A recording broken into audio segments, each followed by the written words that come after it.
Now, through the miracles of modern technology, zany worldwide banner featuring Tom, Michelle, and Jim in an on-topic, off-topic free-for-all. Welcome to the Gun Talk After Show.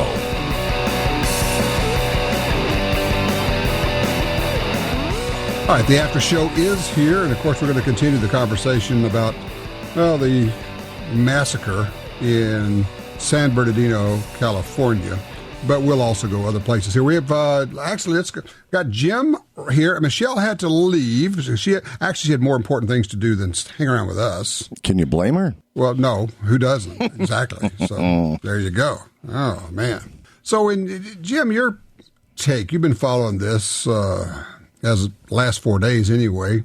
What are you hearing from your friends? What are they saying about this? Well, initially, the first thing I heard was a right-wing extremist gun nut killed a bunch of people in California, because that's who they wanted it to be. That's a great way to put it. That's who they wanted it to be, so they defaulted to that. Yep. So I've had several friends call me regarding, hey, can you set me up with somebody that sells this and that and the other thing? And so, of course, I recommend Michelle and her family first, of course. But, yeah, lots of interest. Not the interest in training thing that we've heard about so much today. Just more of an interest of, well, I had two folks call me that have, and one guy's kind of neutral and the other guy's been anti-gun for 20 years. I've known him. Mm-hmm. And he called me and says, I've got it. I have to admit I was wrong. I got to rethink it. And I said, really? Yeah, buddy. Yeah, it was about time. It's a shame that it has to come to something like that. It does, but sometimes you have to do something to break through their complacency. Or frankly, you know what it is? It's their bubble of invincibility. If I have this bubble around that, I am safe, then I don't have to do anything about it, because I'm safe. And then somebody punctures their bubble and they go, oh, wait, I actually wasn't safe all that time I thought I was.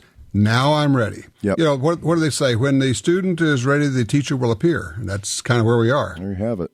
All right, let's grab John. He's on 3 there in Carson City, Nevada. Hey, John, what do you think about going into a place with no gun signs?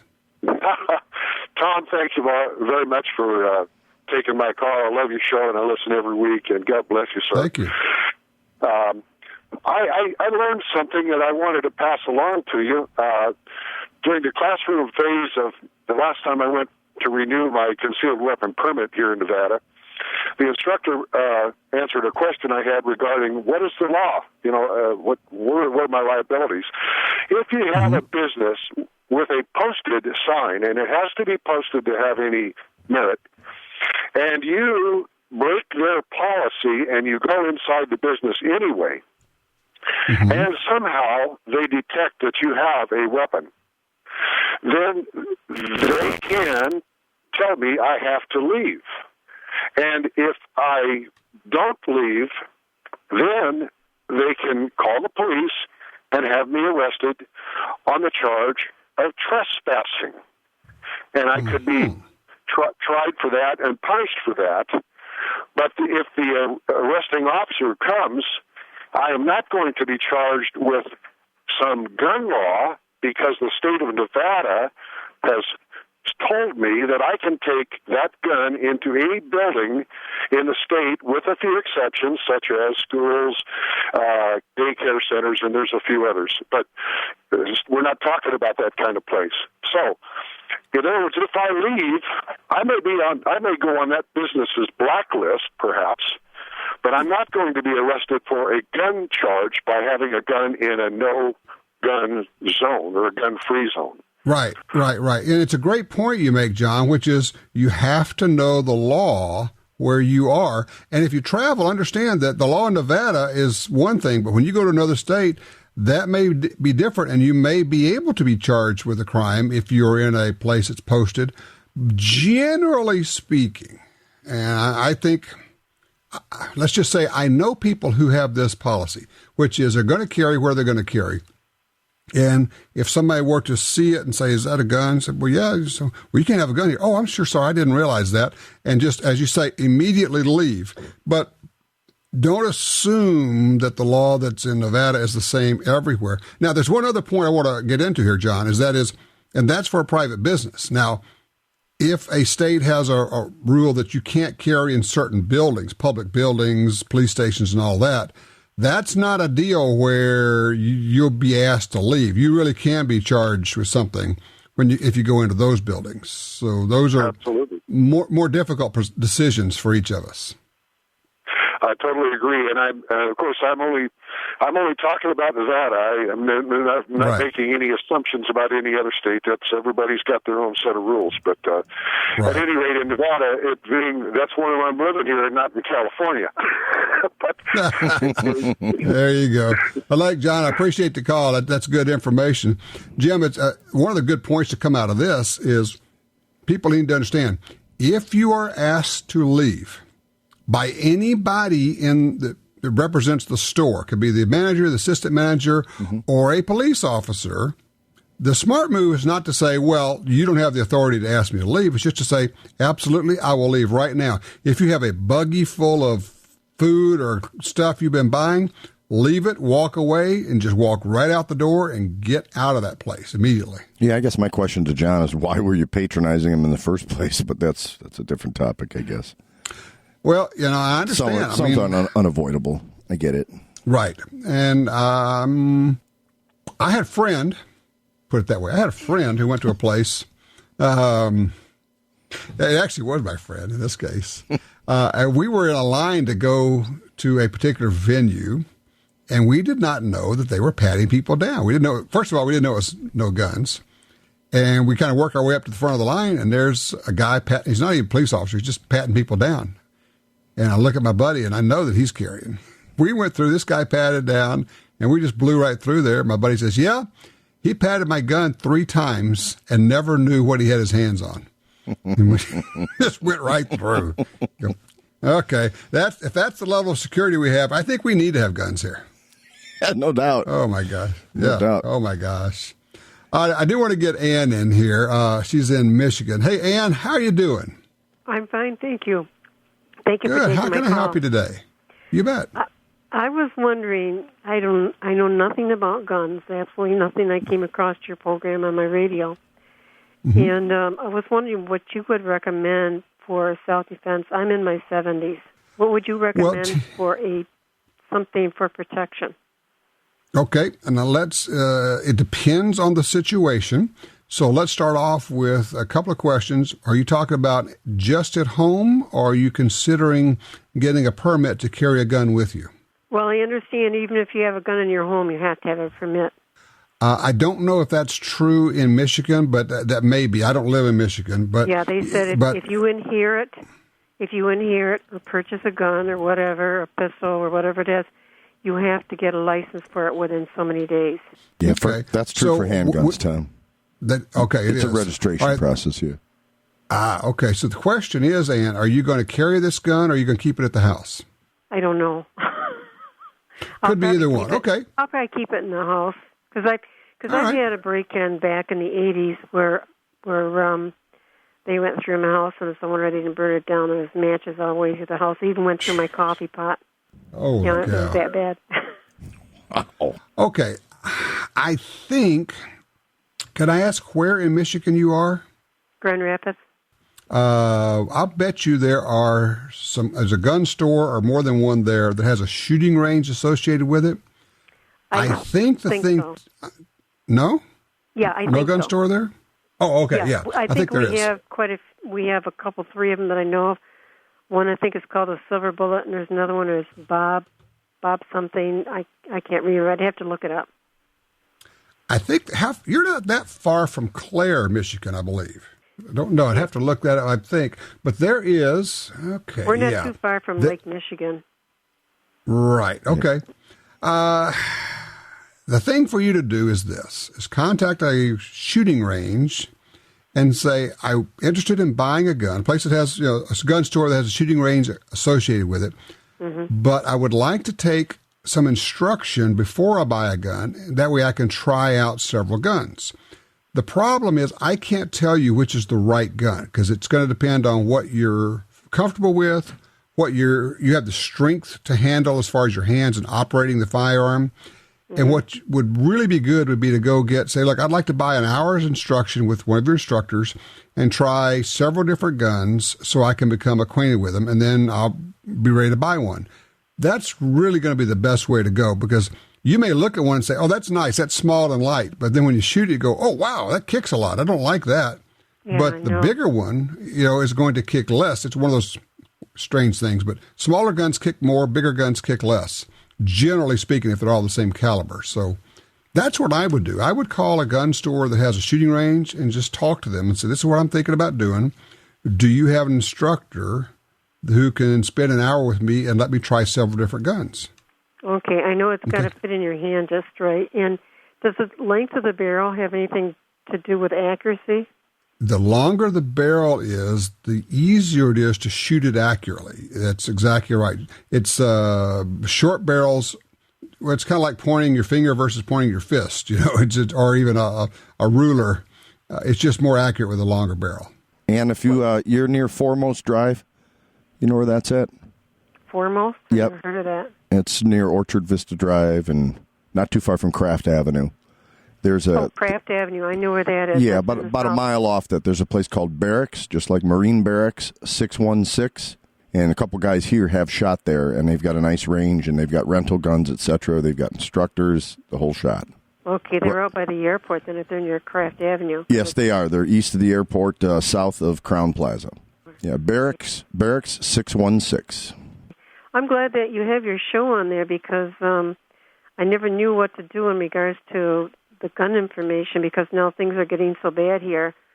My father had a neighbor that came from Latvia, and he said that in their country they came in, took all the guns away from the people, and then the enemy marched in with no resistance. That's how it happens. And I think in America, if President Obama called for confiscation of guns, I think historians would say, and that, boys and girls, is how the Second American Revolution started. Yeah. I don't think it could happen here. Now, they can do it, by little bits, and that's what they've always tried to do. We'll have a waiting period, and then we'll have a background check, and then we'll have this, and then we'll have that. And on their way toward gun confiscation, if they do it a piece at a time, people will put up with those little bitty things. Oh, that's not so bad, I can do that. Oh, that's not so bad, I can do that. Versus coming in and saying, all right, here's the deal. Everybody's got to turn them in by next Thursday, or we're going to go door to door with our SWAT teams and pick them up. That's not going to fly. First of all, most of the SWAT teams would not do it. Some would. But more than that, Americans just wouldn't do that. So, look, and that's what I would do. Go find this place that Jim told you about. Jimmy says Barracks 611? Barracks 616. That's the area code she's in as well. Yeah. Oh, okay. Barracks 616. There you go. They'll get you fixed up. And Ann, thank you so much for listening. I'm glad you found the show. Look forward to getting another call from you, another point. All right, Jim. One of the things I would love for people to take away from today's show, I guess two things. One is making a really good analysis of what it is, what we saw, what's it mean, and kind of using that as the jumping off point for personal safety and security. Where, look, the odds of you being involved in a terrorist attack are almost infinitesimally small. But if you say, I'm going to use that as my motivation for getting ready, then you're ready for whatever happens, no matter what it is. And the other one is, I am a huge believer in this thing of practicing in your home with an unloaded gun, or actually better, with an inert gun. Mm-hmm. It's amazing how much you can drill doing slow motion, drawing, moving, going through hallways, working with a flashlight and an inert gun, those types of things. Now, of course, you have to have been taught that in a real class. You don't want to try to teach this stuff to yourself, but it's amazing how much progress you can make doing that. Well, the other thing, too, is, I understand classes are expensive at times for different folks' budgets, etc., but there's a ton of stuff on the web, and a shameless plug here for First-Person Defender. What an economical way to educate yourself. Good point. Yeah, First Person Offender is our online TV series. It's videos on YouTube. If you just look for First Person Offender or look for Gun Talk there, you'll find them. They really are eye-opening. People go, wow, I never thought it'd be like that. I never thought it would happen that fast. Yeah, that's the way it happens. I mean, did you happen to see the video they've been running it this morning of, I wish I knew where it was, maybe it's England's another country where some guy did a knife attack on several people. It was a terrorist attack with a knife. It's like, yeah, it happens that fast. A guy pulls out a knife and just starts stabbing and slashing people. Nobody's going to say, hey, everybody, in 90 seconds, I'm going to stage a terrorist attack. Yeah. It doesn't happen that way. Right. So you have to do your preparation before you arrive on the scene. And that includes the mental preparation of knowing I've started, I know we've talked about this. You do the same thing. You're looking around and going, okay, see that goes guys, go those guys, moving from left to right. I'm looking around the room, got everybody, okay. And if something weird starts happening, I'll notice that it's different from what's going on now. Just kind of baseline or reference. Yeah, you know what you're dealing with. Well, I know you do this as well. Every place I go, I'm looking, figuratively speaking, looking over my shoulder. I'm looking where the exits are at. I'm not sitting with my back to the door. My wife and kids joke about it, but we go to sit at a table. They'll start to sit at the chair facing the door, and they're just kidding, Dad, because they know. But there's nothing wrong with being situational awareness, and you have to have it because if something hits the fan, you've got to. That's not the time to be thinking, what's my escape plan? What's my counter move? Right. It's too late. And it may be only two drunk guys who get into a nasty fight and they start throwing chairs and stuff. And if you see it developing, you can get out of there so you've protected yourself and your family. That may be all you do is just, as you say, get up and walk out through the kitchen. Go out the back door that way. I'll grab some onion rings on the way or something. But oh, yeah, there were tactical onion rings. Speaking of food, let's take a quick lunch break and then get back on the other side. And you can tell me how to clean my blue gun.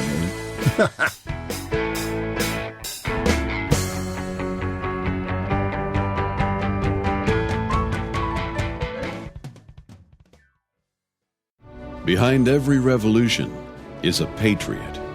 Just as this great country was founded on the ideals of many, the new Mossberg Patriot is the sum of all that came before it. Reliable, timeless, built to last. The classic American hunting rifle with a heritage forged over generations has come home. Mossberg, built rugged, proudly American. Want your next gun purchase to be fast and hassle-free? Well, at galleryofguns.com, you can search through thousands of models from our huge firearms inventory. Find a great offer from a local dealer that includes all fees and taxes. And there's no need to arrange a transfer. Gallery of Guns takes a small deposit on your credit card, and your gun will be at your chosen dealer in as little as 48 hours. Plus, your gun will be covered by our guaranteed lifetime replacement warranty. Galleryofguns.com. Search, find, buy. It really is just that easy.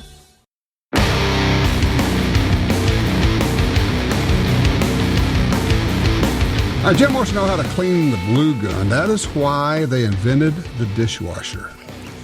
There you go. Top rack. Top rack only. Keep it away from that element. Top rack only. Cool. Touche. But what's cool about that, though, you got your holster, your carry holster, and there's a really good chance, unless you have a Glock, you can get a blue gun for that. You go to Rings. I have to look at it. Rings Manufacturing is the outfit that makes the blue guns. In fact, bluegun.com, too, isn't it? I thought there was a blueguns.com. Yeah.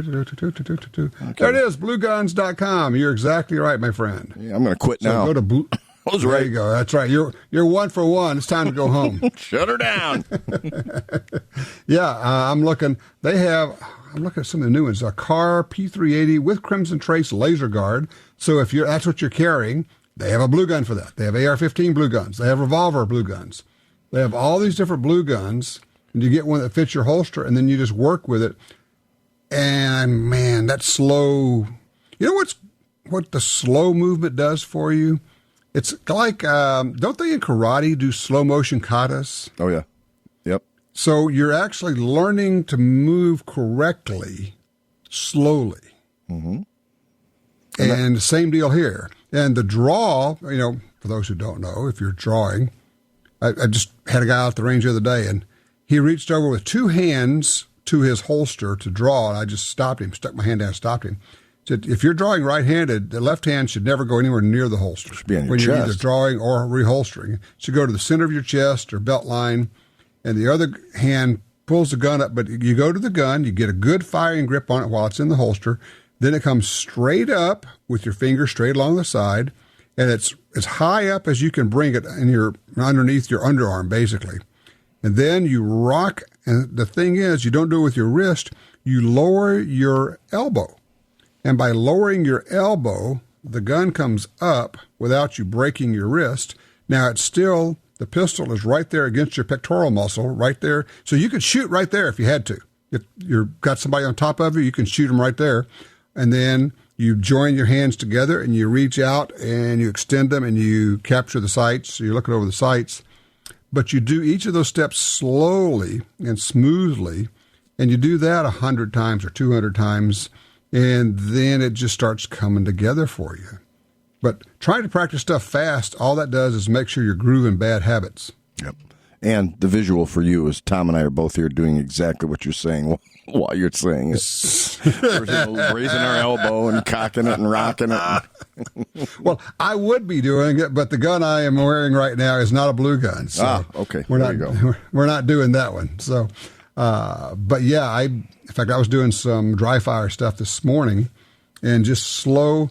And what I was working on there after double checking and triple checking to make sure that, number one, there's no ammo in the gun, there's no ammo on me, and there's no ammo in the room that I'm in. Right. I was working on the trigger press, coming up slowly, extending out, getting on target, and then pressing, not pulling, not yanking, not jerking, whatever, not squeezing, it's pressing the trigger so that there's absolutely no disturbance in the sights. And you just over and over and over to the point where you get to where that's the only way you know how to manipulate a trigger is the press that does not disturb the sights. It's similar to using snap caps. You see how much your muzzle jumps when there's no recoil. Yeah, and the snap caps are the test when you find out if it's working. But this is a way to pound that in so that you do that 1,000 or 2,000 or 3,000 times, and you won't be able to pull the trigger the wrong way after that, because that's all you've done is just pressing the trigger. I actually say it just like that, press the trigger, and don't disturb the sights. Can you say press? Sure you can. Sure you can. Okay. Fred. So, Fred Rogers.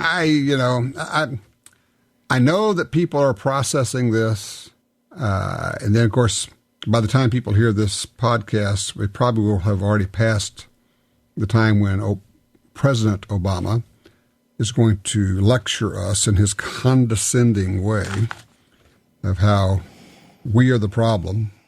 The media is going to say the NRA is a problem, and without mentioning that, we are the NRA. There is no thing out there that's NRA. It's all of us. So we'll see what develops. I think this is going to be an interesting week. We did get pushback. The Senate tried to pass a gun control law this week, right after the attack, and that got knocked back when they thought, well, this is the time. Now's the time. What do they say? Don't let a crisis go to waste. Yeah, Rahm Emanuel line. Right. But, we can turn that around on it because this is a terrible crisis. This is a tragedy. There's no doubt about it. However, this is a pivotal point to expand gun rights and self-protection. You've got the president of Liberty University saying he wants his students to carry. That's awesome. Right. That's awesome. It is. It really is. So, we could use this terrible tragedy to our advantage, like they would do the other way around, and use this as a pivotal point to get our point across. Mm-hmm. Yep. Nope. Exactly right.